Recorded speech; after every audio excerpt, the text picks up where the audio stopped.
Budaya merupakan cerminan bangsa yang patut dilestarikan. RRI Bandung, Bogor, dan Cirebon mempersembahkan siaran budaya berjaringan, bersatu untuk keragaman.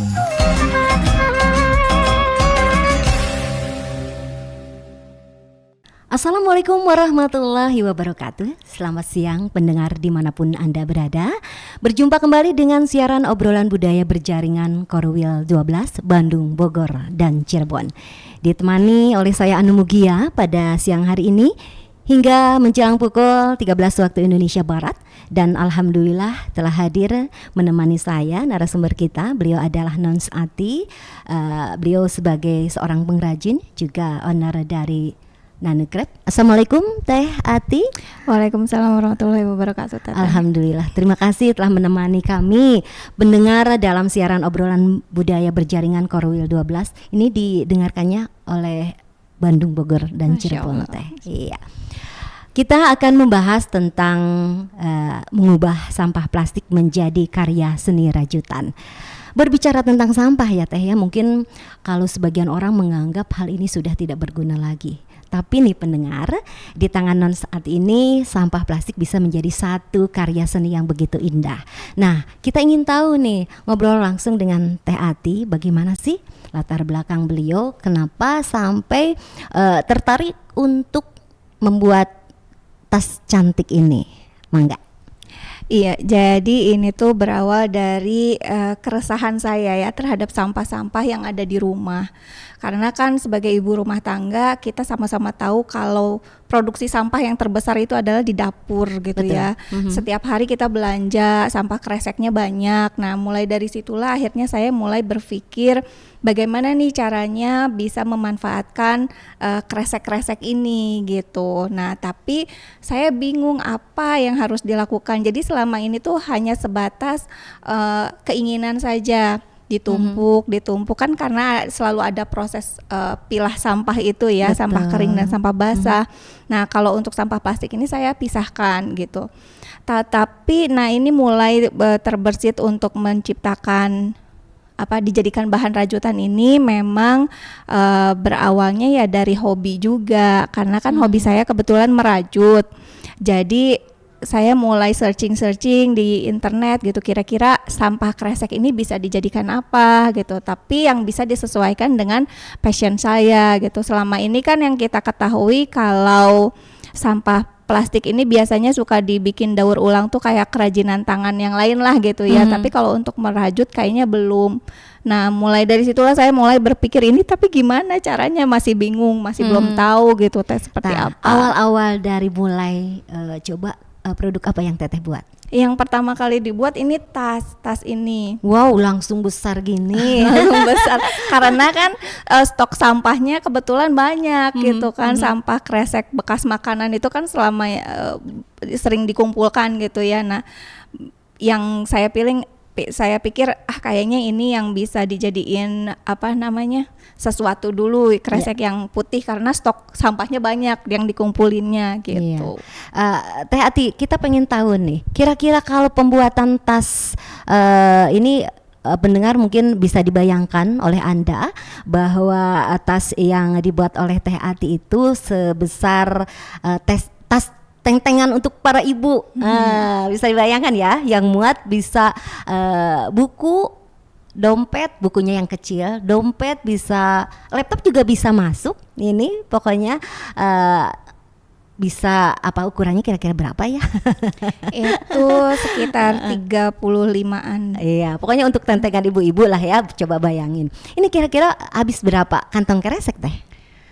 100 lebih sih mungkin dapat ya Teh, karena 100. Ini kreseknya yang besar, yang kecil atau yang sedang? Yang ukuran sedang lah, kayak untuk kalau kita pesan makanan gitu ya atau beli makanan kan suka dikasih kantong plastik yang warna putih. Nah, itu hampir 100% itu sampahnya yang kayak gitu, karena saya juga untuk menjadikan ini memang kan misalnya saya ngumpulin sampah kreseknya yang warna putih. Nah, saya pilah lagi mulai dari ketebalannya. Jadi saya pilah-pilah gitu. Harus seragam semuanya sama. Karena saya pengen yaitu tadi meskipun sampah tetap saya pengen hasilnya itu Maksimal. tetap estetik Iya. gitu ya, terus masih ibaratnya nggak kelihatan sampah banget gitu kan. Jadi saya pilah-pilah. Jadi kalau yang ini tuh memang dari sampah kresek, dari apa namanya, plastik makanan kayak gitu. Kalau yang untuk yang tebal-tebal itu sudah ada juga banyak.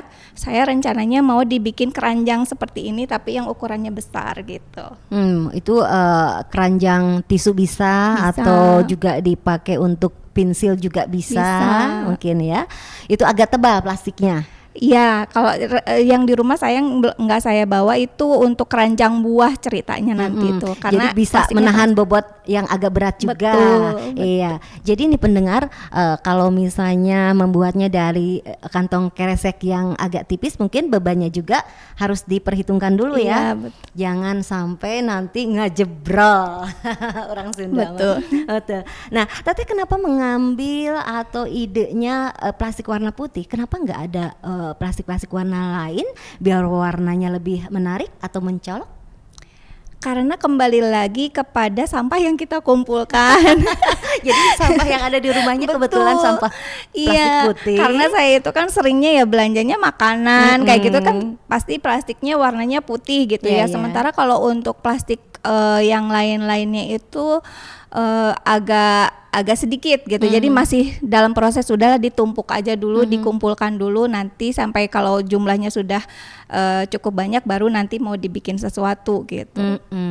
Sejauh ini apa Teteh bikinnya tadi Teh? Tas yang sudah itu apa? Keranjang kayak gitu. Ya baru Sekarang, sedikit sih, baru mulai kan juga. Iya. Ada tingkat kesulitan nggak Teh dalam pembuatan karya seni rajutan ini? Kalau untuk merajutnya sendiri sih karena sudah terbiasa ya merajut, jadi nggak begitu ada kendala. Justru kendala dalam terbesar pembuatannya nggak terlalu banyak. Tetapi yang jadi PR-nya itu adalah proses pengumpulan bahannya. Jadi kayak bahan kan sampah itu pasti nggak semuanya bersih ya Teh ya. Nah itu kan ada proses dicuci dulu, dicucinya juga kadang kita kalau yang sampah yang kering atau yang tidak terlalu bernoda ya bisa lah cuman sekali bilas. Tapi kalau yang berminyak atau bekas ayam itu kan bau amis. Nah itu berarti harus pakai sabun dulu, terus dijemur. Nah kalau sudah kering terus kita gunting supaya bisa jadi benang ya, menyerupai benang. Nah itu yang butuh proses panjangnya gitu, sabarnya di situ justru. Kenapa coba pendengar, kalau satu karya seni yang buatan tangan harganya mahal, nah itulah prosesnya ya Teh ya. Betul, prosesnya. Jadi bagi Anda mungkin yang mau beli kok ini harganya mahal, jangan komplain karena perjuangannya juga memang berat ya Teh ya. Betul. Ya, ini Teh tadi Teh berapa kira-kira banyaknya plastik ini Teh? 100 lebih sih. Hampir 100. Kurang lebih yang kurang ya. lebih 100. Teteh, kalau misalnya kita ada salah nih dalam merajut, apakah itu harus dibongkar dari awal atau memang ada trik khusus tapi bisa tetap menyelesaikannya? Bisa ada trik khusus. Sebenarnya salah satu alasan kenapa saya memilih merajut ini cukup mudah. Jadi ibaratnya nggak akan ada barang yang kebuang, bahan dasar yang kebuang. Jadi tinggal dibuka, ya dirajut lagi aja gitu, masih bisa. Tapi gitu. Tapi saya bingung nih Teh, yang namanya plastik, ngegabunginnya, ditempelnya itu harus dengan bagaimana, dibakar dulu atau cukup dengan direnda saja? Bagaimana tipsnya agar kuat? Iya, sayangnya saya nggak bawa ininya. Jadi kan si plastiknya itu kan seperti ini ya. Kalau sudah selesai dicuci, dikeringkan, nah biasanya saya gunting seperti ini kecil-kecil. Nah pasti kan pendek ya. Nah saya sambungkannya itu dengan lem. Pakai lem stick aja gitu. Kuat. Biar kuat, biar kuat. Ya. Kadang kan kita ada beberapa teman yang bertanya, emang kuat pakai lem stick? Insya Allah kuat gitu. Karena kan cepat kering ya. Ini plastik gitu. Jadi ya itulah cukup mudah juga sebenarnya, dari bahan-bahannya banyak kan, sampah banyak, terus kayak lemnya juga cukup murah lah. Jadi pikir saya ini dari alat dan bahannya terhitung ekonomis, tapi pada akhirnya bisa menciptakan sebuah karya yang bernilai estetik gitu kan, dan punya fungsi juga sih yang jelasnya. Betul. Nah, Teteh, itu kan tadi diperlihatkan plastiknya ya. Kalau merajutnya pakai apa? Ada alat bantu? Ada. Bisa sama diperlihatkan? aja sih kayak merajut yang lainnya, kita menggunakan hakpen. Namanya apa? Hakpen namanya. Hakpen. Okay. Cuman memang ukurannya kita menggunakannya yang besar, ukuran besar. Kan kalau untuk benang, jadi si hakpen ini ada banyak ukurannya, bisa disesuaikan dengan bahan benangnya. Nah, kebetulan kalau plastik ini kan agak besar, jadi kita menggunakan hakpen yang ukurannya besar juga. Iya, jadi melihat kalau plastiknya nih Teh, plastiknya kan ada yang punten, ada yang capnya nih Teh. Yang saya lihat tas yang dibuat oleh Teteh itu polos banget ya. Bisa nggak kalau misalnya yang ada gambar-gambarnya itu kira-kira diperuntukkan untuk apa? Bisa banget kita manfaatkan ya. Kalau untuk di rumah bisa aja sih kayak bikin keranjang-keranjang kayak gitu ya, kayak untuk jadi wadah permen atau untuk tempat bawang kayak gitu, bisa banget. Intinya kan bagaimana caranya supaya si sampah ini bisa fungsinya berubah gitu kan, tidak hanya menjadi sampah tetapi bisa menjadi lebih bermanfaat kayak gitu, bisa aja. Oke, saya pengen tahu nih Teteh, kira-kira apa saja yang harus diperhatikan ataupun apa ya yang menjadi kunci agar bisa menjadi seorang nansati yang berkarya, yang bisa inovatif memanfaatkan sesuatu di sekitarnya? Harus apa dulu yang dipersiapkan? Yang paling utama sih kalau menurut saya harus ada kemauan ya. Kemauan, meskipun barang ada tapi kalau kemauan nggak ada. Betul, Okay. itu dari niat ya berarti. Niat ya? dari Yang pertama niat. niat. Oke, yang selanjutnya. Oke, setelah niat ya harus action, karena saya tuh sebenarnya dari sampah ini sudah dari sudah sejak kapan lah saya sering sekali ikut kegiatan Hari Peduli Sampah kayak gitu ya, melihat sampah di berbagai tempat. Tapi yang bisa saya lakukan hanya sebatas pilah sampah gitu, atau memanfaatkan sampah organik saja. Nah, ketika suatu saat gitu ya, saya selalu percaya ada momentum gitu ya, di mana saya pada akhirnya bisa memanfaatkan sampah plastik ini menjadi rajutan. Jadi kalau sudah ada niat ya harus dilakukan, harus action, harus berani mencoba gitu. Karena untuk membuat satu tas ini atau keranjang itu juga saya sebenarnya beberapa kali mencoba sih gitu. Oh, jadi tidak langsung nggak selesai? Langsung, meskipun sebelumnya saya sudah punya pengalaman merajut menggunakan benang, ya tetap saja karena kan bahan dasarnya berbeda. Oke, pengen tahu nih tingkat kerumitan yang paling rumit mana? Merajut dari kantong plastik ini atau merajut dari benang? Sebetulnya kalau menurut saya lebih mudah merajut dari plastik. Kenapa? Karena besar gitu, jadi tereh murunya. cepat selesai. Lalu juga apa ya, maksudnya ya ada kepuasan sendiri aja lah ketika melihat sampah yang asalnya numpuk pada akhirnya bisa menjadi sebuah karya. Terus pada saat kita pakai kemana-mana ada orang yang bertanya itu apa, dari apa. Nah ada semacam kita bisa sharing gitu loh sama teman-teman atau siapapun juga, yang akhirnya bisa ya sampah kresek jadi rajutan. Apa ya, semacam ada edukasi tapi tidak bermaksud menggurui gitu, bahwa ini ternyata sampah bisa loh menjadi sebuah karya. Dan saya ingin sekali mengajak bahwa ini tuh bisa kok dilakukan sama semua, terutama ibu-ibu ya, karena ibu-ibu itu kan kaptennya di dapur gitu ya, jadi bisa mengaturnya. Iya, betul sekali. Teh Ati, kita ingin tahu nih nanti untuk kedepannya mungkin ya, setelah membuat produk ini ada ide-ide lain mungkin. Tapi nanti ya sampaikannya ya setelah yang berikut ini. Tetaplah di siaran obrolan budaya berjaringan Korwil 12 Bandung, Bogor, dan Cirebon.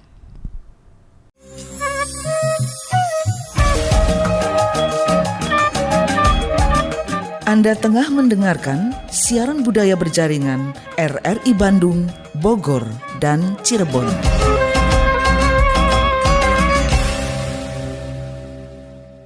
Pendengar masih ditemani oleh saya Anu Mugia dalam siaran obrolan budaya berjaringan Korwil 12 Bandung, Bogor, dan Cirebon bersama Nons Ati tentang mengubah sampah plastik menjadi karya seni rajutan. Kembali lagi sama Teh Ati. Teteh, selain produk-produk yang tadi telah disebutkan, ada tas, ada tempat tisu, ada apa tadi, tempat untuk pulpen atau ballpoint, ada nggak ide-ide lain yang terbersit? Nanti mau bikin ini atau itu? Ada banyak sih ya keinginan gitu ya, ingin buat, tapi nggak akan jauh-jauh dari home decor kayak gitu loh Teh. Contohnya apa tuh? Kayak figura atau figura, bentar. Figura dari kantong plastik. Iya. Berarti harus ada yang keras-kerasnya dong. Bagaimana tuh itu? Ada teknik rajutan yang bisa namanya. Jadi kan kalau ini agak lentur ya, tapi ada teknik rajutan yang bisa agak keras gitu. Saya pikir bisa sih, tapi memang harus ada alat bantunya gitu. Oh ya, bisa untuk menahan kacanya mungkin. Betul, betul. Kita tunggu ya pendengar untuk selanjutnya bagaimana nih action dari Teh Ati ya. Iya. Banyak sih sebenarnya pengen buat ini itu gitu ya. Cuman ya itu tadi balik lagi sampahnya ini yang harus diikhtiarkan gitu ya. Iya, meskipun misalnya sampah, gampang sampah, tapi justru yang Teteh rasakan bagaimana? Susah enggak mendapatkannya ini? Justru setelah saya mulai tertib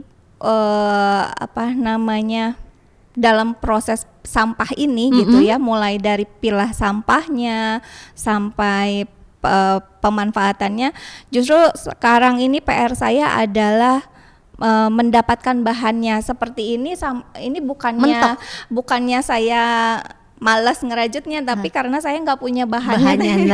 Karena saya kan kayak sekarang belanja udah betul-betul mengurangi penggunaan sampah plastik karena pakai tas tenteng gitu kan, kayak ke pasar udah bawa Tupperware kayak gitu. Nah, justru sekarang agak kesulitannya adalah bagaimana nih caranya mendapatkan sampah tanpa harus bikin sampah gitu ya. Kalau misalnya kita kejar target, kayaknya bisa deh minta sama tetangga. Teh, ingin tahu Teh, berapa lama ini pembuatan tas teng-teng itu? Kalau yang tas besar teng-teng ini saya selesaikannya cuma 4 hari. 4 hari. Itu dengan tidur atau tidak tidur? Tidur masih bisa masak. Masih bisa gitu ya. Masih bisa. Jadi di sela-sela senggang aja. Betul. 4 hari, coba kebayang ya pendengar, 4 hari sudah bisa menghasilkan tas tenteng, apalagi kalau memang difokuskan. Nah, ini satu penasaran buat saya. Teteh setelah berhasil membuat beberapa produk nih, kedepannya apa tujuannya? Apakah ini mau dipasarkan atau hanya untuk koleksi Teteh sendiri atau bagaimana? Sampai detik ini sih saya masih berpikiran ini hanya untuk koleksi pribadi saja gitu kan, belum untuk dibisniskan. Justru yang saya inginkan, karena kebetulan saya juga aktif di beberapa komunitas lingkungan hidup. Jadi saya tuh sebetulnya terbersit keinginan gitu untuk mengajak para ibu rumah tangga, yuk mulai untuk memanfaatkan sampah dengan cara yang kalau menurut saya kan ini cantik gitu ya. Skill kita juga bertambah. Bukan menurut Teteh saja, menurut saya juga cantik nih pendengar ya. Kantong plastik ini kalau sekilas mah nggak terlihat dari kantong plastik dah. Iya, jadi pengennya ibu-ibu rumah tangga juga nanti bisa mulai memanfaatkan sampah-sampahnya menjadi lebih bermanfaat lagi, terutama sampah kantong kresek ini. Iya, jadi untuk sementara waktu, untuk sekarang tidak dulu dijadikan bisnis. Belum. Siapa tahu untuk kedepannya mungkin ya pendengar ya ini bisa menambah keuangan keluarga, dan mudah-mudahan juga bisa menjadi besar sehingga bisa merekrut para pegawainya, bisa sama tetangganya, keluarganya dan lain sebagainya. Mudah-mudahan ya, amin Allah ya rabbal alamin. Ya, masih berbicara tentang kantong kresek, ada juga Teh yang yang plastiknya Teh yang besar. Nah, itu juga bagaimana prosesnya, sama nggak dengan yang seperti ini? Sama aja, kayak di rumah juga ada trash bag. Ya, sampah bekas waktu itu saya beli beli perabotan plastik kayak gitu, lalu pakai kreseknya teh kayak trash bag kayak gitu. Ya saya masih simpan itu karena kan agak keras, terus jadi saya pikirnya itu bisa untuk barang yang lain deh. Tapi untuk prosesnya sih sama aja. Kayak kemarin juga bibi saya itu baru beli kasur, saya malah bilang jangan dibuang plastiknya, buat teteh aja. Yang bening, yang bening. Iya gitu. Kalau Karena yang saya pikir bening bisa deh. kira-kira dijadiin apa nih plastik yang bening? Apa ya? Ya mungkin saya sih nggak tahu ya. Saya kepikirannya ya tas aja lah gitu ya untuk sementara ini. Gitu. Coba kebayang kalau tasnya yang bening, otomatis dalamnya juga kelihatan. Berarti perempuan harus apik. Jangan meskipun kelihatan tapi harus tetap estetik mungkin ya. Iya betul. Teteh, kalau dipikir kalau plastik apa yang tadi yang besar ya, kayaknya itu agak memudahkan ya Teh. Betul. Nggak usah dilem-lem lagi. Betul. Karena kan langsung besar panjang gitu ya. Kenapa Teteh nggak beli aja sekarang sekalian? Kan balik lagi kepada tujuannya kita ya, kan kita ingin memanfaatkan sampah. Memang betul sih. Kadang kalau apa namanya? Kalau mengejar cantiknya aja, mengejar estetiknya aja, Ya pasti udahlah gampangnya aja beli plastiknya. Tapi kan justru kalau menurut saya itulah ada kepuasan sendiri gitu ya, ketika itu tadi melihat sampah kita habis gitu ya, dan berubah menjadi sesuatu yang lebih bermanfaat. Betul. Ya pendengar dimanapun Anda berada, ini menarik sekali kalau kita ya hoream, males, udah aja beli ya plastik tinggal kita renda. Tapi berbeda halnya dengan Nons Ati, Teh Ati ini. Beliau hanya berpikiran untuk menyelamatkan sampah-sampah yang asalnya tidak berguna tetapi menjadi bisa bermanfaat, bisa menjadi satu karya seni yang cantik. Iya, Teteh, kalau misalnya plastik yang lain apa ya yang kalau namanya itu plastik yang ada, aduh susah ngomonginnya, pokoknya melo eta. Ini bisa nggak dipergunakan? Teteh kebayang nggak apa yang saya pikirkan? Kayak tas plastik apa yang buat belanja, kayak bekas sepatu kayak gitu. Itu dari mana itu? Sama bisa nggak kalau dibuatnya Bisa. dari sini? Bisa aja. Kan nanti ujung-ujungnya kita sisihkan gitu ya. Kita pakai bagian tengahnya ya untuk dijadikan bahan rajutan. Oke, itu bisa. jadi nggak ada sesuatu hal yang tidak mungkin. Betul. Oke, betul. bisa. Bahkan sisa potongan-potongan dari ini kan tadi ya kan kantong kresek bentuknya ada yang untuk pegangannya itu kan kita nggak pakai. Itu masih saya simpan, saya kumpulkan untuk ini apa teh dimasukkan menjadi eco bricks. Apa itu? Itu loh yang botol minuman yang 1,5 1,5 liter itu kita isi dengan sampah-sampah plastik sampai nanti dia penuh. Nantinya jadi apa sesuai dengan berat yang sudah ditentukan.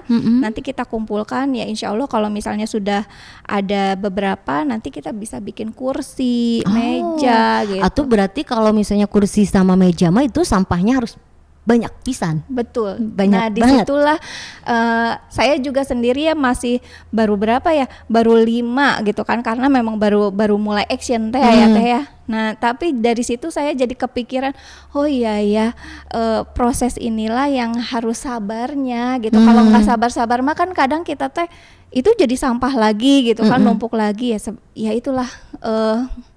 Kembali lagi peran ibu rumah tangga bagaimana mengkoordinasikan keadaan di rumah supaya masih tetap indah dipandang, terhindar dari banyak sampah, tapi masih tetap bisa memanfaatkan secara maksimal apa yang ada di dalam rumah kayak gitu. Susah deh ya benar kalau nyari sosok Teh Ati. Masya Allah. Saya bisa enggak ya? Mudah-mudahan bisa. Ya, masih berbicara tentang mengubah sampah plastik menjadi karya seni rajutan. Teteh, apakah Teteh pernah terbersit untuk mengadakan pelatihan-pelatihan?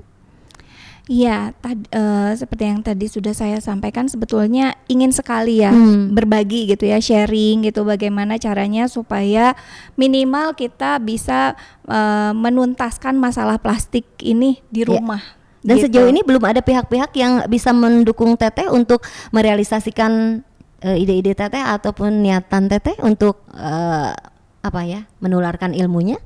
Sejauh ini sih belum. Ya, Belum. mudah-mudahan tentunya dengan dengan adanya siaran obrolan budaya berjaringan ini ada pihak-pihak terkait yang bisa membantu ya Teh ya. Karena menurut Insya saya ini sangat bagus sekali, bisa memberdayakan terutama untuk kaum ibu di rumah nih yang bergelut dengan sampah tapi Betul. bisa meluangkan waktunya untuk bisa memanfaatkan merajut karya seni ini. Iya, masih ada waktu kita pendengar dimanapun Anda berada di Bandung, Bogor, dan Cirebon. Kita masih ditemani oleh Nons Ati. Beliau adalah seorang pengrajin dan owner Nane Crepe. Ini kenapa nama Nane Crepe yang Anda pilih? Nane itu nama gabungan nama anak saya. Anak saya kan kembar, namanya Ana Ane. Terus kalau waktu kecil biar capek ya manggil satu-satu terus takut ketukar jadinya suka dipanggilnya Nane gitu. Jadi Nane Craft. Jadi kalau misalnya jadi identitas Tasweh ya, karya-karya Betul. Teteh namanya apa? Nane Craft. Ya, tidak terasa waktu kita Teh Ati dalam siaran obrolan budaya berjaringan ini sesaat lagi harus usai. Mungkin ada 2 menit ke depan Teteh bisa menyampaikan saran untuk para pendengar bagaimana cara pemanfaatan sampah plastik ini terutama khusus mungkin untuk kaum ibu. Mangga, kami persilahkan. Baik, kepada para pendengar semua, mari kita memanfaatkan sampah plastik yang ada di rumah dengan cara yang sederhana sih kalau menurut saya. Tetapi yang paling utama bukan hanya sekedar niat, mulailah action dengan cara memilah sampah. Pilahlah sampah-sampah plastik, lalu selanjutnya kita bisa berkreasi dengan sampah plastik itu. Menjadikan sampah menjadi sesuatu barang yang bernilai fungsi lagi dan juga bisa bermanfaat juga ya untuk kesehari-hari. Itu seperti itu. Ya, hatur nuhun Teh Ati telah menemani Sami. kami nih dalam siaran obrolan budaya berjaringan siang hari ini. Dan untuk Anda para pendengar, demikian tadi obrolan kita tentang mengubah sampah plastik menjadi karya seni rajutan bersama Nons Ati, pengrajin juga owner Nane Crepe, dan saya Anu Mugia mewakili seluruh kerabat kerja yang bertugas mengucapkan terima kasih atas perhatiannya. Selamat berpisah. Wassalamualaikum warahmatullahi wabarakatuh.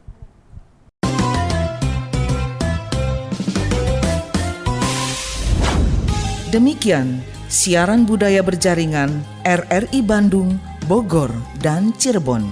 Junjung tinggi nilai budaya untuk membangun masyarakat Indonesia yang kuat. Sampai jumpa.